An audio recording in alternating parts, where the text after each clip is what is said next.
नवी मुंबईतील शिवरायांच्या पुतळ्याचं विनापरवाना अनावरण केल्याचं प्रकरण आणि या प्रकरणी अमित ठाकरेंवर गुन्हा दाखल झालाय।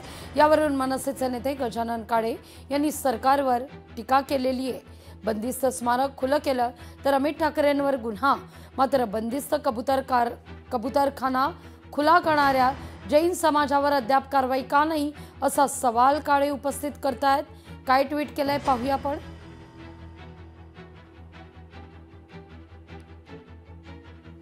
गेली 6 महिने नवी मुंबईतील श्री शिवछत्रपतींचं धुळकात ठेवलेलं बंदिस्त स्मारक खुलं केलं म्हणून अमित ठाकरे यांच्यावर गुन्हा दाखल। मात्र उच्च न्यायालयाच्या आदेशानंतरही बंदिस्त कबूतरखाना खुला करणाऱ्या जैन समाजावर अद्याप कारवाई नाही। मुख्यमंत्री देवेंद्र फडणवीस हे कुठले स्वराज्य असा सवाल गजानन काळे उपस्थित करतात।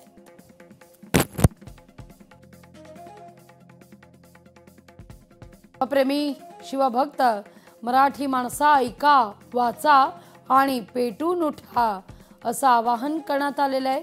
अमित ठाकरेंचा आम्हाला आणि तमाम शिवभक्तांसह महाराष्ट्राला अभिमान आहे असं गजानन काळे यांचं ट्विट आहे।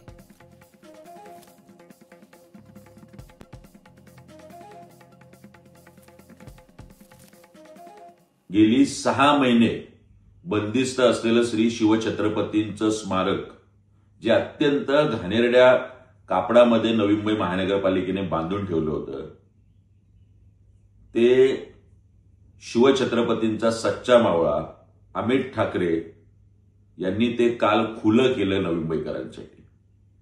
आणि याबद्दल नवी मुंबई पोलिसांनी या दळबद्री सरकारच्या दबावाखाली अमित ठाकरेंवर गंभीर गुन्हे दाखल केले। मुंबई उच्च न्यायालयाने दादर येथील कबूतरखाना बंदिस्त करून ठेवायला सांगितला होता, मात्र तिथे एका जैन समुदायाच्या वतीने आंदोलन करून तो खुला करण्यात आला। अद्याप त्या समाजावर कुठलीही कारवाई झालेली नाही। लोकशाही मराठी ऐका, पहा, जागरूक रहा।